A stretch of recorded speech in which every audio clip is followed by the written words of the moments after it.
The stadium loudspeakers blared, "Those were the days," as the executioners lined up 12 men against the wall.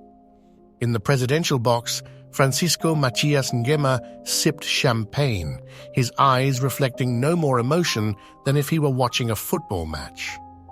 It was Christmas Day, 1975, in Malabo, Equatorial Guinea, and the nation's self-proclaimed unique miracle had ordered a special celebration.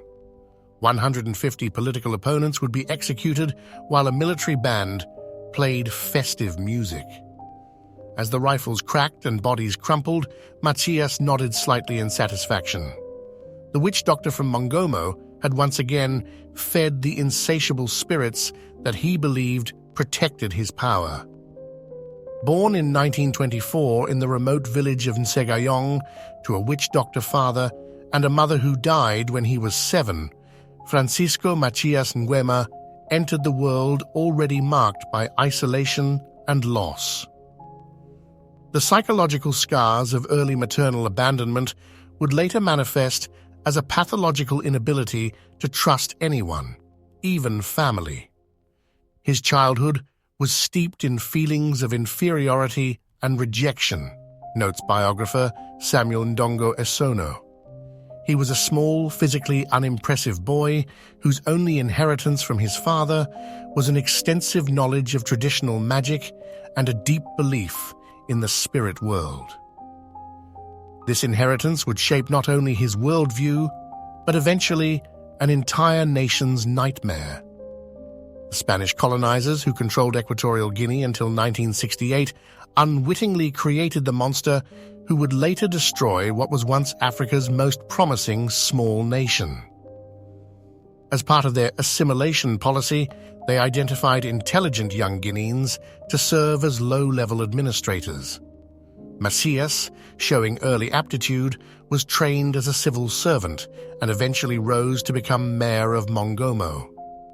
In this role, he experienced daily humiliations at the hands of Spanish overseers who, regardless of his position, still treated him as racially inferior. His experiences under colonialism planted seeds of hatred toward whites and educated Africans who had better relationships with the Spanish, writes historian Ibrahim K. Sundiata.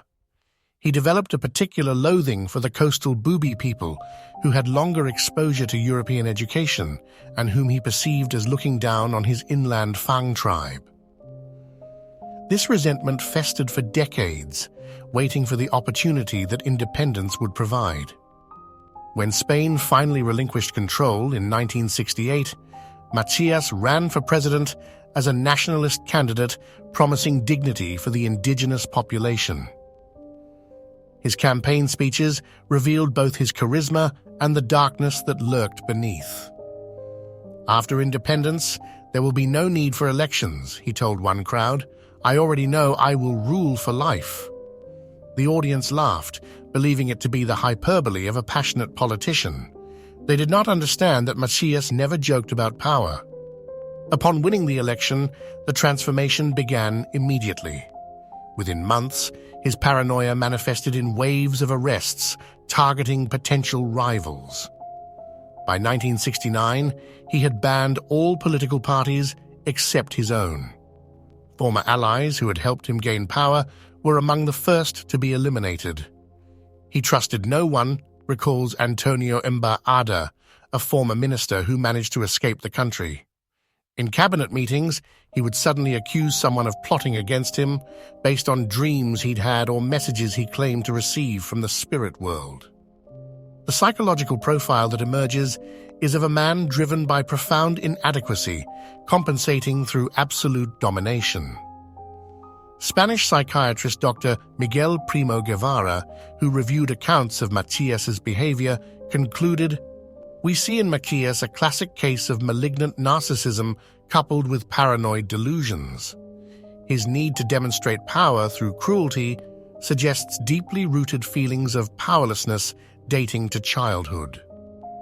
As his reign continued, Macias increasingly retreated to Bata and his native Mongomo, where he built a wooden stockade filled with currency and human bones, a grotesque treasury that reflected his conflation of economic and spiritual power. He began to rely more heavily on traditional magic, employing witch doctors who conducted human sacrifices to strengthen his rule. According to multiple accounts, he collected the skulls of political opponents, keeping them in his home, where he would speak to them, gloating over his triumph. The economy, once thriving with cocoa plantations that rivaled those of neighboring countries, collapsed under his misrule. In a move that defied economic logic, he banned fishing, a critical food source for the island population, claiming that fishermen might escape to neighboring countries. Agricultural production plummeted as farmers were executed for perceived political disloyalty. Civil servants went unpaid for years, hospitals operated without medicine, and schools closed as teachers fled or were killed. By 1973, a third of the population had either been killed or forced into exile.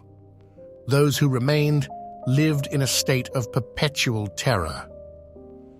The dictator's behavior grew increasingly erratic. In one infamous incident, he executed the entire national football team after they lost a match. "The players have brought shame to the nation," he reportedly said. "They are traitors working with foreign powers to humiliate me." The psychological toll on the population was immense. Survivors described developing a dissociative state to cope with the constant threat of arbitrary death. "We learned to live without thinking about tomorrow," explains Elena Mbasogo, who lived through the regime. "Making any plans seemed pointless when you might be killed for wearing the wrong color shirt or because someone reported hearing you sigh when the president's name was mentioned." What distinguishes Macias from other African dictators of the era was not just the scale of his violence, though the death toll of approximately 50,000 from a population of 300,000 gives him one of the highest per capita kill rates in modern history. It was the deeply personal nature of his atrocities. He didn't merely eliminate political threats, he seemed to derive pleasure from destroying anything that represented progress or hope. This was evident in his systematic targeting of the educated. Teachers, doctors, and civil servants were specifically singled out for torture and execution. He closed the National Library, banned the use of the word intellectual, and famously declared, "I've told you Africans don't need education. What you need is guns to stay in power." The statement reveals his core belief. Knowledge was threatening to power maintained through fear and superstition. His relationship with international powers was equally destructive.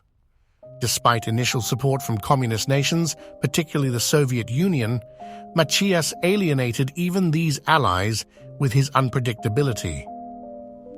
When Soviet Ambassador Mikhail Ratanov attempted to moderate his policies, Macias accused him of interfering in internal affairs and expelled all Soviet personnel. Similar confrontations led to the withdrawal of most foreign aid organizations, further isolating the suffering population. Spanish historian Donato Ndongo Bidiogo offers perhaps the most insightful analysis of Macias's psychological deterioration. What we witnessed was a man consumed by his own demons. Having achieved absolute power, he found it empty because it could never fill the void created by his deep-seated feelings of inadequacy. Each act of cruelty was an attempt to feel something, anything, that might confirm his significance. By 1978, Equatorial Guinea had become a nation of ghosts. The capital, Malabo, once a vibrant colonial port city, stood largely abandoned, its streets empty after the government-imposed 7 p.m. curfew. The presidential palace, where Macias occasionally returned from his forest compound, was guarded by soldiers as young as 12, kidnapped from villages and indoctrinated through forced participation in executions. These child soldiers, high on marijuana and locally produced palm wine, were perhaps the only Guineans who still smiled, a chilling, empty expression that terrified the population even more than their guns. What finally ended Macias's reign was not international intervention or popular uprising, but a palace coup led by his nephew Teodoro Obiang Nguema. In August 1979, as Macias's paranoia reached new heights with orders to execute his entire cabinet, Obiang moved against his uncle with military support. The dictator fled to his native village but was captured hiding in the forest, reportedly clutching a suitcase containing $1 million and animal parts used in traditional magic rituals. His trial, held in the same cinema where he had once forced audiences to watch executions, revealed the full horror of his rule. Witnesses described mass killings, torture chambers, and a leader who had descended into drug-induced delusions, often ordering executions while hallucinating on iboga, a local hallucinogen. Macias remained defiant, telling the court, "The only crime I have committed is to liberate my country.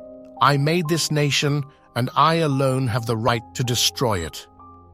Found guilty on multiple counts of genocide, embezzlement, and treason, Macias was sentenced to death. On September 29, 1979, he was executed by firing squad, composed entirely of Moroccan soldiers, as no Guinean soldier could be trusted not to miss intentionally out of lingering fear of his spiritual powers. According to witnesses, his last words were a curse promising that his spirit would haunt Equatorial Guinea for 100 years. The curse, some would argue, has proven effective. Teodoro Obiang, who promised reform after deposing his uncle, has ruled for over 4 decades with many of the same repressive tactics, though applied with more strategic restraint and international savvy. The oil wealth discovered in the 1990s has enriched the ruling family, while most citizens remain impoverished. The psychological wounds inflicted during the Macias years have created a population still afraid to speak freely or organize politically. Perhaps the most disturbing legacy of Macias's rule is not the physical destruction or even the death toll, but the way it warped the national psyche. As Guinean writer Juan Tomás Ávila Laurel observed, Macias made us believe that brutality was normal, that life had no inherent value, that power justified anything. Recovering from such beliefs is the work not of years, but of generations. Today, in the Presidential Museum in Malabo, there is no mention of Francisco Macias Nguema. His photographs have been removed, his speeches burned, his very existence almost erased from official history. But in the villages, grandparents still whisper stories of the Witch King who banned the word intellectual and collected skulls of his enemies. And sometimes, when the tropical thunderstorms rattle windows in the capital, older residents still tremble, hearing in the distant rumble the echo of stadium loudspeakers playing "Those Were the Days" while the firing squads did their work.